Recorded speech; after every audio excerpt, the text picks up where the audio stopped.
Sveicināti rubrikā Piektdiena ar uzņēmēju. Šodien mēs esam ciemos pie ļoti talantīgas meitenes, kur rada brīnumainas žaketes no pārstrādāta materiāla.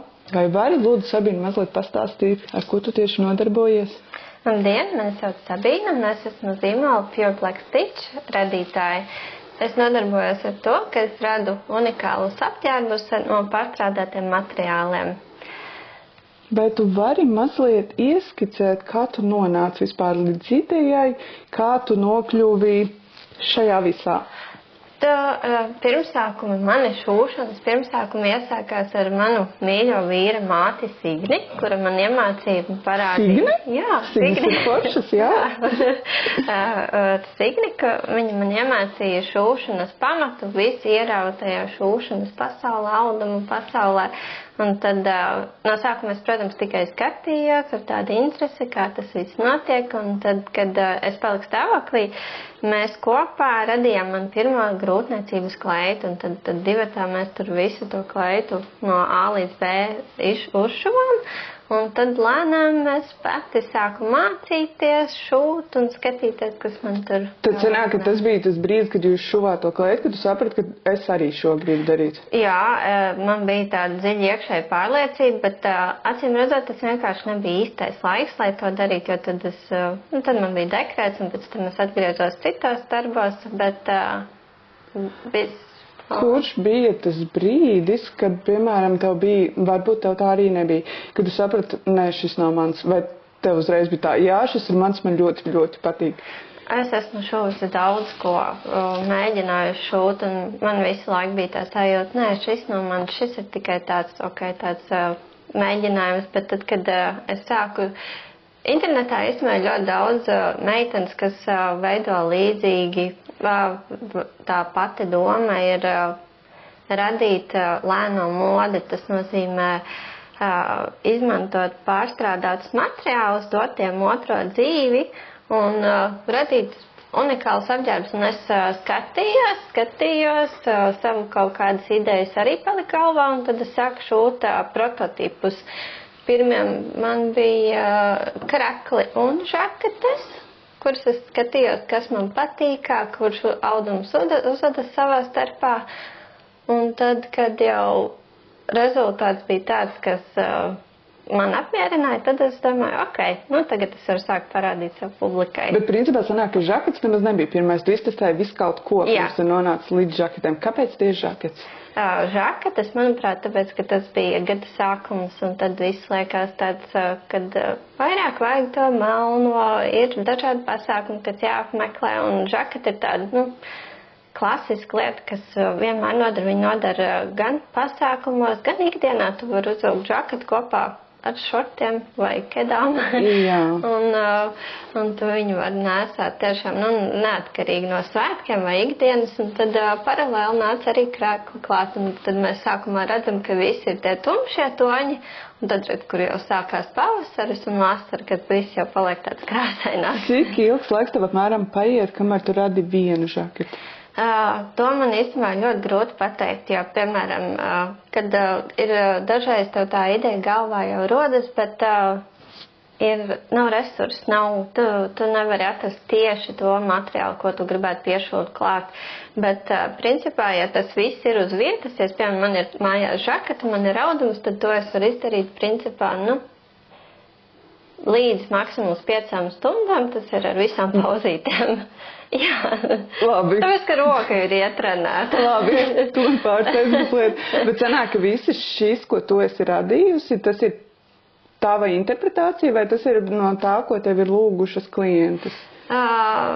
Šis viss ir pamatā vienkārši mans radošais kaut kāda izpausme, jā, bet pamatā jau ir tā, ka tā doma no sākuma bija, kad es uzšuvu žaketes vai kraklus, un tad es ieliku viņas un publicēju tur sociālos tīklos, un tad kāda meitene rakstīja pirmajām žaketām, šī vēl ir pieejama, un es saku, nē, diemžēl nav viņas, bet es gribu tieši tādu, es saku, nav problēma, tu līdz kaut ko izdomāsim, tad kopā piedāvājot dažādas audumus, mežģīnes un visu, un tad kopā mēs tā kā veidojam to sapni, un tad es to sapni uzšoju. Bet sanāk kopā, nav tā, ka tev klienti atsūta, grib tieši to, un tad tu pēc tā, ko viņi ir noteikusi, ir veido? Es ļoti cienu to, kad meitenes man ļauj radoši izpausties, bet, protams, es pieturos pie viņu vajadzībām, bet vēl nav bijis tāds gadījums, kad kaut kas nepatīkamām būs. Jā, labi, ka tu sāki, jo tas ir mans nākošais jautājums par atsauksmēm. Tavas pašas mīļāk, par negatīvām es nejautāšu, es pieņemu, ka tev tāda vienkārši nav. Pozitīvās, kas ir palikuši visvairāk atmiņā. Es gribētu pateikt par tām negatīvām, kad es no sākuma no tā visvairāk baidījos, pat viss ir tik forši, ka tās meitenes tiešām ļoti novērto to darbu un pēc tam atsūta tik daudz sirsnīgs paldies un bildes un viss. Bet atgriežoties pie tiem spilgtākajiem, pirmais man noteikti ir vienai meitai sievietei bija meitai izlaidums, viņa dzīvo mamma ārzemēs, un viņa gribēja pārsteigt savu meitu izlaidumā, radot viņai īpašu žaketi ar vēstījumu, ka mamma tur tālumā ļoti ilgojas un lepojas un domā. Meita nezināja neko. Meita nezināja neko, jā. Tad es uzšu oversized žaketīti, un tad, jā, es aizsūtīju tai meitenei projām, un tad mamma atsūtīja bildes ar meiteni, ar diplomu un ziediem un viss, un tas bija tāds, wow, cik forši, kad es varēju būt maza, bet te pašā laikā liela daļa no tāda, tiešām īpaša notikuma, un tad vēl viens, kas pilgts, ir palicis man prātā, kad VF galvenā trenera sieva, gatavojoties čempionātam, palūdz arī uzšūt čempionāta žaketi. Un tur man bija bišķiņ vairāk jāpadomā, jo tur vajadzēja arī to VF iekļaut iekšā, un tad man ļoti patika, ka viņi ļoti labi zināja, ko viņi grib, un mēs bijām uz viena viļņa, un bija ļoti viegli sadarboties, un principā ļoti ātri pabeidzam to projektu, un rezultātā atsūtīja bildi ar kausu un ar to žaketi, un teica, tagad tava žaketi ir oficiāli arī čempiona žakete. Tad sanāk, ka šis bija tas gadījums, ka tev bija jādara tieši tas, ko klients prasīja, bet jums vienkārši ļoti labi saskanēja.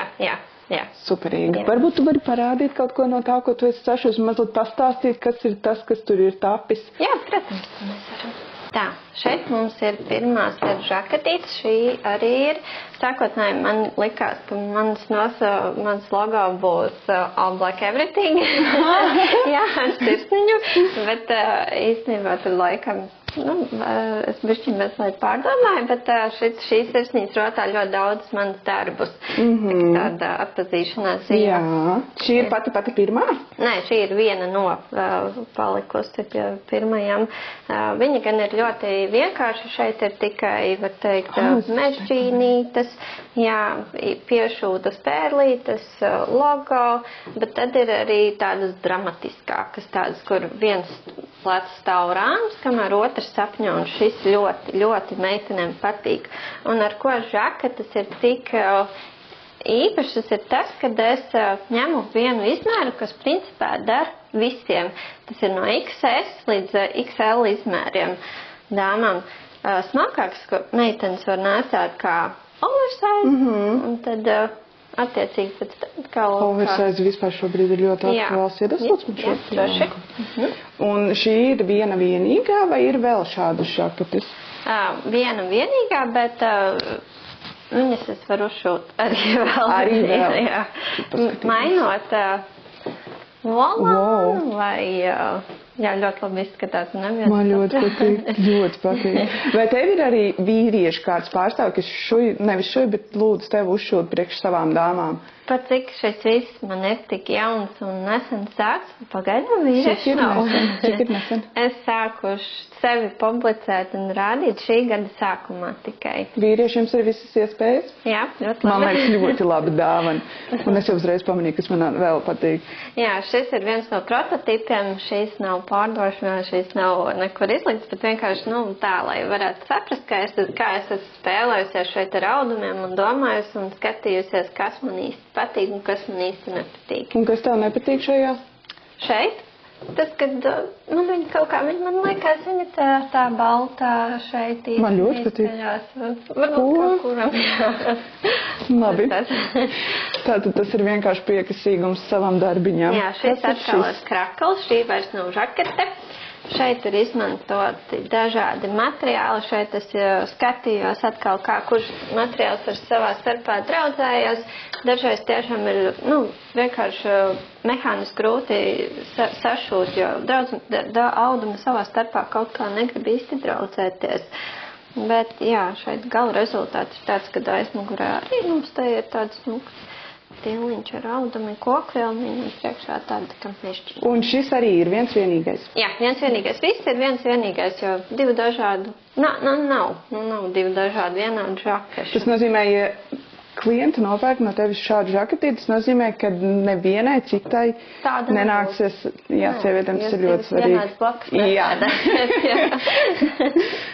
Un šie tad ir tie pavasara darbiņi, ja? Šie jau te mēs virzamies, lēnām uz pavasara vasaras pusi, tur man diemžēl nav ko vairāk parādīt, ir vairāk bijuši tie eksemplāri, bet viņi ir atraduši jau savus īstās nēsātājs, bet šis bija tāds arī viens no prototipiņiem, arī pavisam vienkārši oversize krekliņš ar mešķīni Un tas, kas ir tev mugurā, tas ir tagad arī pavasaris, jā? Šī ir vasara 2025. Jā, pamatā šis ir vīriešu krekls. Šīs agrāk bija bikses. Wow. Un šī detaļa ir no manas meitiņas vārkiem. Un kā tev radās kur tu vispār smēlies ideju, lai saprast, vai tu vienkārši piecelies un tev ir tieši to darīšu, vai kur tu atrod tās idejas? Bieži vien skatoties uz audumiem, tā ideja jau pati atnāk pie tevis. Cik bieži ir tā, ka tev nav iedvesmas un tu vispār neko negribi darīt? Vai vispār ir iespējams radīt bez iedvesmas? Noteikti, ka ir, bet es tā nedaru. Es nedaru neko mehāniski. Kad atnāk iedvesma, tad es tiešām arī ņemu un šoju, bet man nav tāda spriedze vai man Sabīna tev ir tagad jau uzšoju 5 kreklu 3 dienās. Es tā nevaru. Tad īsāk sakot, es radošais. Radošais, jā, vienkārši es tā daru, tāpēc, ka man ļoti patīk. Varbūt ir kaut kas, ko tu vari ieteikt, teiksim, ir uzņēmējs, kurš pat vēl nav uzņēmējs, bet viņam ir ideja, meitene, kuri grib šūt, bet viņi nezina, kur smelties ideju, kā sākt. Varbūt var pateikt, kas ir tas, kas ir ar ko tu saskāries, ka tu nezināji, būtu forši, ja tev būtu kāds to pateicis. Tā meitene, kas varbūt tagad domā un skaties man profilu, šūsim kopā.